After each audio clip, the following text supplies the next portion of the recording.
Hello and welcome to Wisdom Trek. This is Guthrie Chamberlain and I am your guide to wisdom. This is day 5 of our trek as we continue to investigate the tools needed for a successful wisdom trek. Today we are recording our podcast from our studio in Home 2 in Charlotte, North Carolina. The pleasant weather continues and my desire is that I could really be outside on a trek through the North Carolina mountains. But duty and responsibilities must be my priority.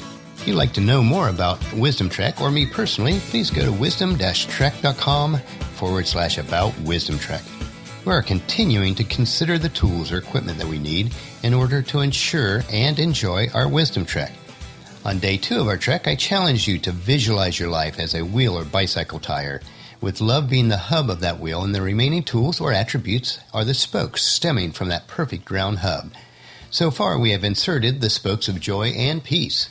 If you've not taken time to listen to those previous podcast episodes, I would encourage you to do so.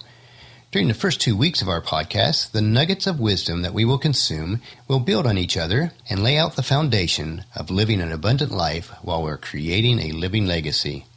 The remaining spokes of our wheel, or as in our second analogy, the tools in our backpack, are patience, kindness, goodness, faithfulness, gentleness, and self-control. These attributes are referred to in the Bible as the fruit of the Spirit that should be manifested in our lives in the same manner as apple trees produce apples. Healthy and abundant fruit is an outward indication of a healthy tree. In the same manner, if we are living a healthy and abundant life, then we should be producing the fruit of the Spirit in our lives.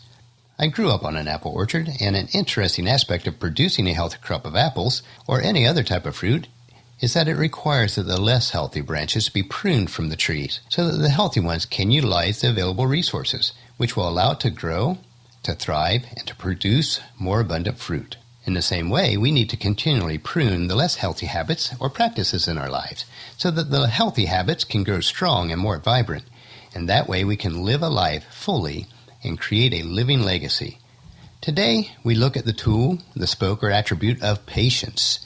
As we consider patience today, we must realize that this may be one of the hardest attributes to instill into our lives. We all lack patience in certain areas of life, and if we allow impatience to grow, it will poison all the other attributes.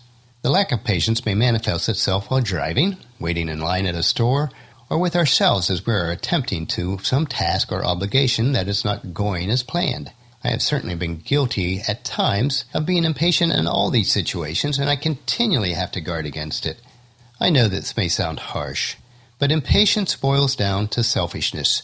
We feel that our time, our resources, or ourselves are more important than someone else's. What we need to realize is that patience is power. Patience is not the absence of action, rather it is timing. It waits on the right time to act for the right principles and in the right way. A patient person is a strong person. As it says in Proverbs 25:15, patience can persuade a prince and soft speech can break bones. As Joyce Meyer said, patience isn't the ability to wait, it's how you behave while waiting. As we learn patience along our trek in life, we will become stronger and gain endurance. Endurance will allow us to succeed long term.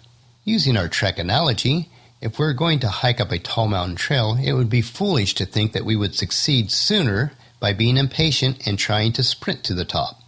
As with life, any long, hard trek requires patient endurance if we want to reach the summit.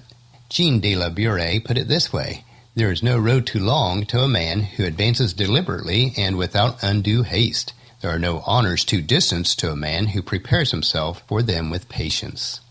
Life does not always turn out as we had planned it. We have to be patient, trek one day at a time. All we have is today. So let us not be overly anxious for what we do not have. If we're going to succeed and provide lasting value to others, then we need to patiently wait and allow others to live a life at the pace that may be different than ours.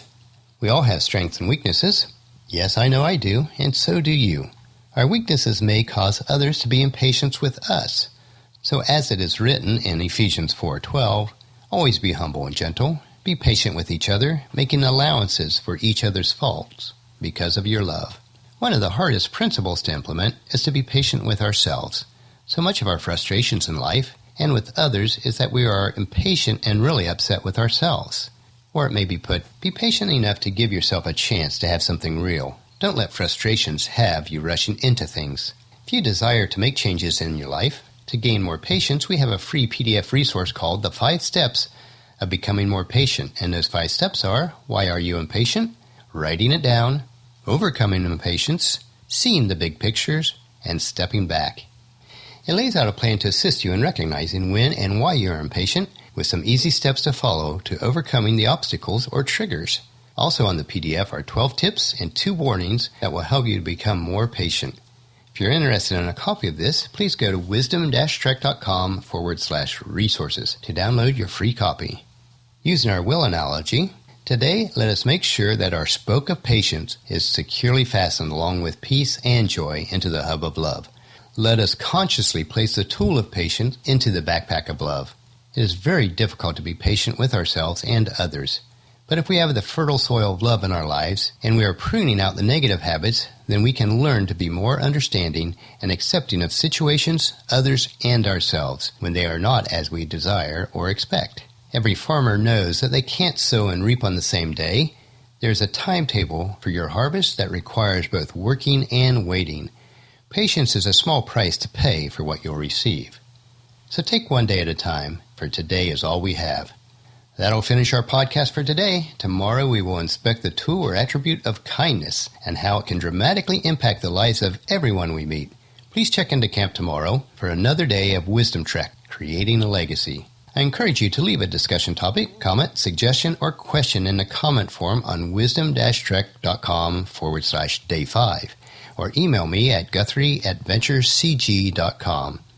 If you have not done so already, please take the time to visit iTunes, Stitcher, or your Android player and subscribe to Wisdom Trek so it will be available for you every day automatically. We also have a subscribe to podcast page on wisdom-trek.com. Please leave us a rating for each episode. We really would appreciate that, and spread the word to everyone you know to join us on our Wisdom Trek. I do want to mention that the podcast that you listen to each day is very similar in nature to the journal entries, but you may want to review the journal entries as they include pictures, tweetable sayings, and free download PDF documents or tools that will be helpful along our journey. You can access those tools from the free resources page on wisdom-trek.com. As we take this trek together, let us always live abundantly or fully, love unconditionally, listen intentionally, learn continuously, lend generously, lead with integrity, leave a living legacy each day. This is Guthrie Chamberlain reminding you to keep moving forward, enjoy the journey, and create a great day. See you tomorrow.